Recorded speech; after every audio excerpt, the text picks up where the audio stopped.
찬미 예수님.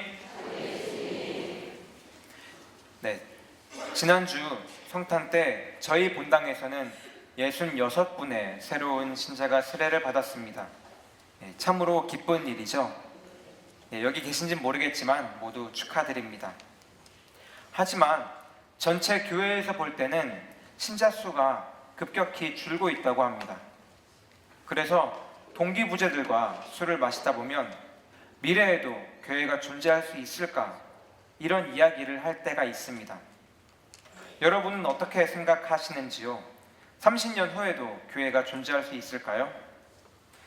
사실 이 이야기는 비단 신자 수에 대한 이야기는 아닙니다. 이 질문은 그리스도교가 근본적으로 저희들의 영혼을 치유할 수 있는가? 삶에 대한 희망을 줄 수 있는가? 이 세상을 긍정하며 담대하게 걸어나갈 수 있는 힘을 줄 수 있는가에 대한 질문일 것입니다. 여러분은 어떻게 느끼고 있는지 궁금합니다. 신앙이 여러분의 삶을 도와주고 있나요? 네. 영성생활을 하는 신앙인들은 그리스도인으로서의 모습이 삶 안에서 드러날 수밖에 없습니다. 저희들이 그렇게 느끼지 못하더라도 말입니다. 왜냐하면 삶에 대한 태도는 어떻게 살아야겠다라는 다짐에서 출발하기보다는 천천히 하지만 꾸준히 젖어들어가는 것이기 때문입니다. 일주일에 한 번 미사를 드리는 것이 별것 아닌 것처럼 느껴지더라도 또 저희들이 성체를 모시는 것, 그리고 성체를 통해 예수님과 관계를 맺는 것, 함께 미사에 나온 내 가족들과 친구들과 시간을 보내는 것, 이런 영성생활들이 모여서 신앙이 됩니다. 그리고 성당에서 받은 힘, 이 신앙을 통해 저희는 성당 밖에서도 하느님을 만날 수 있습니다.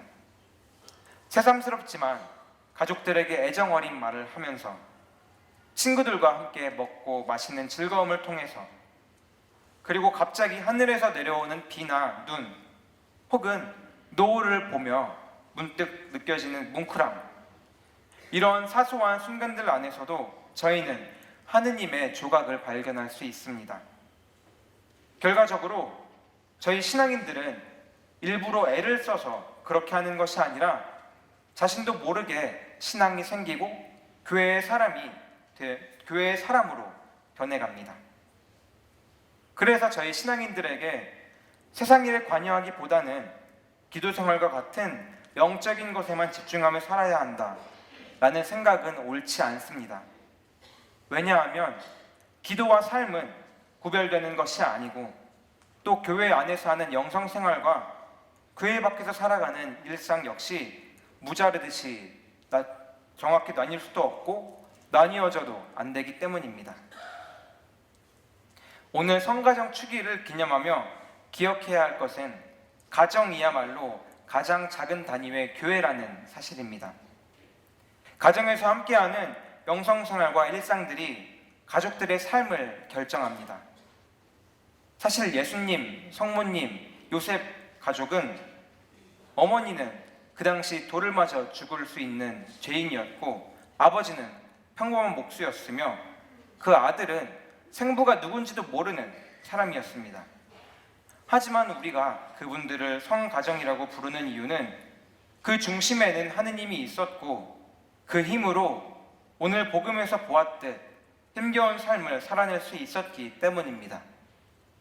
이는 예수님께서 하신 두 사람이나 세 사람이라도 내 이름으로 모인 곳에는 나도 함께 있겠다 라고 말씀하신 그대로죠.